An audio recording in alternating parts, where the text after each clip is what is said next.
मला अनेक जण विचारतात की तुझ्याकडे अनुभव काय. आता मी विचारात पडलो की या प्रश्नाला काही लॉजिक वगैरे. आता मला सांगा, जेव्हा लग्नाच्या वेळेला बघण्याचा कार्यक्रम होतो तेव्हा आपण विचारतो का?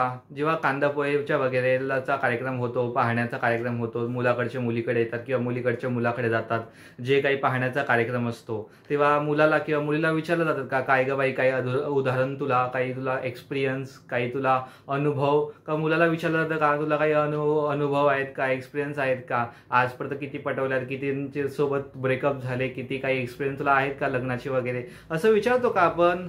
नाही. मग लॉजिक गोष्ट आहे ना हो. मी म्हणतो माझा आत्मविश्वास हाच माझा अनुभव, आणि मला जिथे जायचं तिथे मला माहिती आहे, आणि तिथे जायचंय, मी तुम्हाला सर्वांना नेणारच. हा आत्मविश्वास माझ्या मनामध्ये आहे.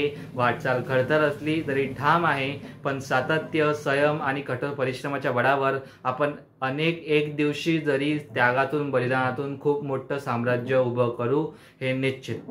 फक्त तुमचा सर्वांचा पाठिंबा, सर्वांचं सहकार्य, सर्व तुम्ही सोबत आहात तरच हे शक्य होईल, आणि महाराष्ट्राला, मराठी माणसाला एकत्र आणून आपण सकारात्मक बदल नक्की घडवू.